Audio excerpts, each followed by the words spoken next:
coton qui est dedans, mais le coton l'a imbibé d'alcool. Donc, merci. Ok, c'est un tampon imbibé d'alcool. Si c'est imbibé, on appelle tampon. Mais pour le moment, la manière que c'est un coton sec. Mais lorsque c'est imbibé, c'est bébé, c'est un tampon. Ça, c'est la solution tampon. Vous avez vu le petit, vous avez vu? Ok, oui, du liant. Ce qui est sur la notice, c'est la solution tampon ou du liant. Du liant, pourquoi? Parce que quand on va réaliser.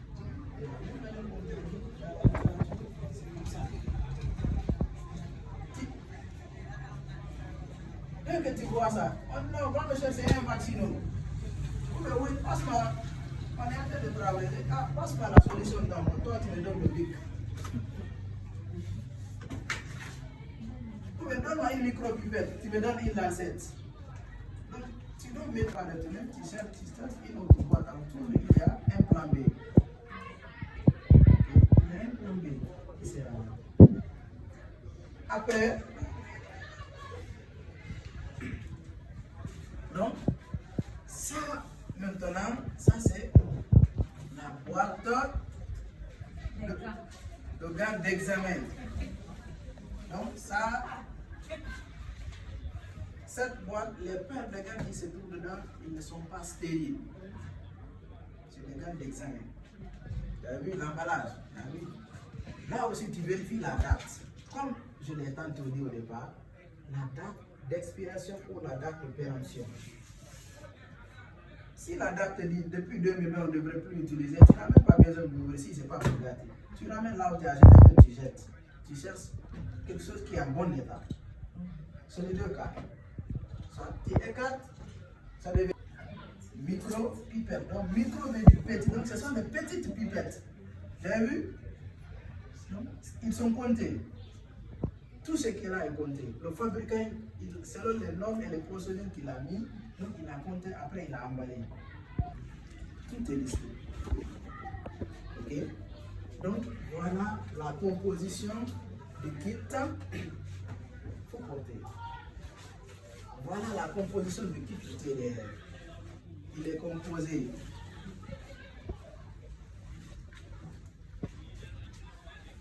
d'un tampon imbibé d'alcool, d'une solution tampon, des vaccinociles ou des lancettes, des micro-pipettes. Ça, c'est la cassette du TDR. Ok, ça c'est la cassette TDR. Ça, ce sont les micro-pipettes. Les micro-pipettes, ils jouent quel rôle? C'est juste pour prélever la goutte de sang après avoir piqué le doigt du patient. Donc, juste pour recueillir la quantité de sang après avoir piqué le doigt du patient. C'est avec ça qu'on va recueillir la goutte de sang. On va faire tout de suite. Ok? Ça, ce sont les lancettes ou les vaccinostyles avec lesquels on pique le doigt. On va essayer de faire ici son test pour voir s'il y a la présence d'un antigène ou soit il n'y a pas la présence d'un antigène ici dans ces cellules ici sanguines. Tu comprends? C'est ça, mais je vous ai dit à chaque lieu, ou à chaque lieu de service, quand on envoie la personne au labo, la personne ici a un identifiant qu'on appelle ici coach. Son nom est là, le code du labo. Donc, pour réaliser tous ces examens dans le labo, c'est le code là qui va se dérouler devant son nom, ou soit sur son carnet. Vous savez comprendre? Maintenant, on va passer à la partie. Donc, avant de passer à l'étape propre, il y a des préalables. Ce qu'on appelle le protocole. Il y a un protocole de sécurité ou un protocole standard qui est établi. Il faut le respecter. Ça, c'est quoi? Les règles barrières. Il faut se protéger toujours avant d'être en contact avec le malade ou le patient. Parce que à toi, l'agent qui est là, tu veux le sauver. Mais si toi-même tu n'es pas protégé, toi-même tu seras une victime. Tu seras en danger. Ok? Donc il faut se protéger. Et pour se protéger, et voilà la boîte de gants. L'exercice ne va pas. En ce moment, devant toi, il a plus confiance en toi parce que tu es son docteur. Il est venu pour que tu lui traites. Il faut un bon résultat. Ok? Donc, je vais maintenant passer à la technique. Donc, je vais d'abord installer mon malade ou ma malade, ma patiente. Ok? Je vais l'expliquer ce que je suis en train de faire. Tu ne vas pas dire que non, je fais non. Je ne fais pas ça. C'est pourquoi on va vous expliquer l'accueil, l'éthique et déontologie ou bien la législation. Il y a des matières, on va vous expliquer ça. Comment accueillir un malade? Ok? Comment l'installer? C'est la clientèle, c'est comme une entreprise. Le client vient, tu l'insultes. Quelqu'un dit là-bas, il ne va plus se retourner. Donc, je l'ai déjà installé. Ok? Donc, je vais ouvrir d'abord le tampon imbibé d'alcool. C'est un coton. Il est imbibé de l'alcool. Donc, je vais nettoyer le bout de son doigt. Non, le plus souvent, on peut, mais le plus souvent, ok, le majeur ou bien l'annulaire, les deux.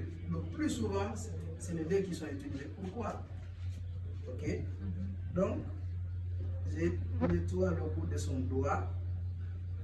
Donc, tu as vu, je désinfecte ou je nettoie.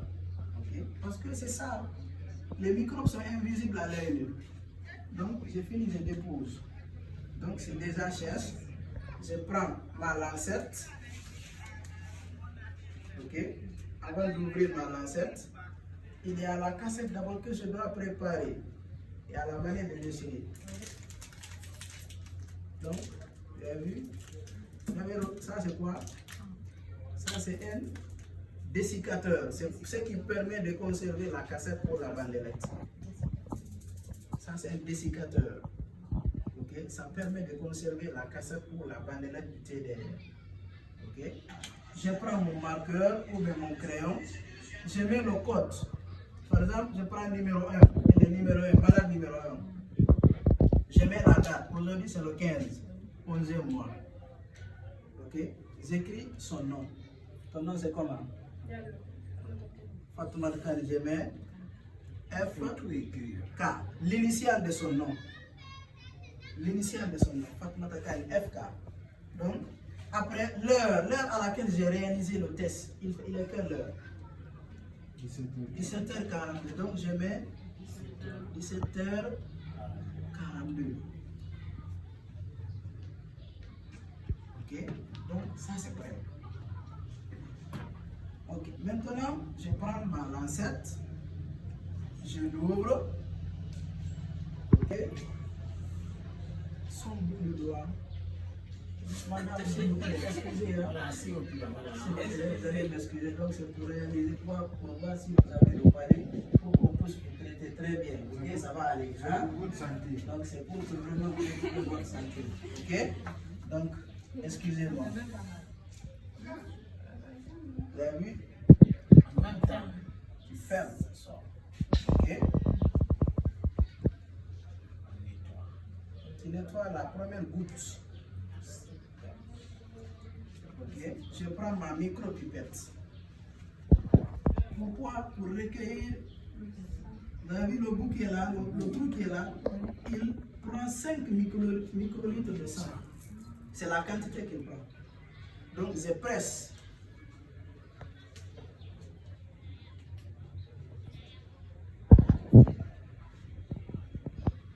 Ok. Ok. Donc, je mets ici. Il y a deux puits aussi. Hein. Dans le puits carré. C'est là où on doit mettre le sang. Il faut comprendre. Il y a deux puits sur la cassette du TDR. Où on doit mettre la solution tampon, où on doit mettre le sang. J'ai tout mis. Après, qu'est-ce que je prends? Je prends la solution tampon. Ou bien le diluant. Ok? Lui, c'est quoi? C'est pour faire migrer Donc, je ne mets pas le diluant ou la solution tampon dans le même puits où j'ai mis la goutte de sang. Non. Ok? Là, vous avez une position verticale, je vise le trou. Je ne peux pas faire comme ça. C'est une mauvaise technique. C'est une technique, mais c'est une mauvaise technique. La technique normale qui est recommandée, donc une position verticale. Même si tu vas te courber, tu vises, tu comptes le nombre de gouttes. 1, 2, 3, 4, 5. C'est fini. Ça, c'est quand tu lis la notice, tout est dit, tout est expliqué. Tu déclenches le chronomètre. Pendant 15 minutes avant de faire la lecture du résultat. Vous avez vu? Vous avez vu, ça commence à migrer. La migration a commencé. Dès que tu finis de mettre ça, tu déclenches le chronomètre. Jusqu'à 15 minutes. Avant de dire est-ce que c'est bon ou c'est pas bon. Avant de se prononcer ou avant d'interpréter le résultat. Ok? Donc, après, quand j'ai fini, ça c'est des déchets. Déjà, je dois avoir un conteneur, une boîte de sécurité où je vais mettre les déchets pointus ou les déchets tranchants. Ça, c'est le vaccinocide ou la lancette. On ne peut pas mettre dans le même endroit avec le coton ou bien. Ça, c'est un coton qui est jetable. Dès que tu enlèves, tu jettes à la poubelle. Parce que c'est un déchet. Ok? En plus, il ne faut jamais utiliser ça pour 2 personnes. C'est uniquement pour elles. C'est uniquement pour elles. Dire que non, je vais économiser. Quand je finis, je vais désinfecter. Après, deuxième personne, ou bien troisième personne. Le protocole de sécurité ou bien les protocoles standards ne disent pas ça. Si on te surprend avec ça, ou bien ces pratiques pareilles, ce comportement, on va te sanctionner. Toi-même, tu es en danger. Tu risques d'infecter même le malade. Donc, maintenant, je vais enlever ma paire de gants. Regarde comment il faut enlever. Soit, c'est la technique.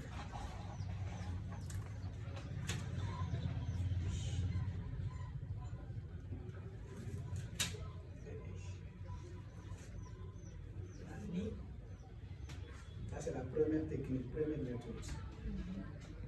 Tu finis. Tu as vu l'intérieur que je touche là? Ça, c'est pas infecté. C'est pas infecté. Donc, je mets ça dans la poubelle. Après, à travers une solution hydroalcoolique, j'ai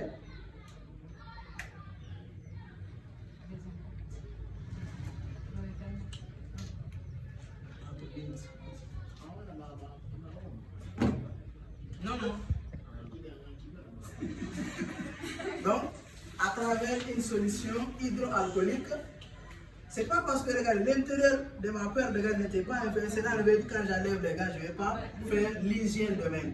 En hygiène de main, je vais faire ça.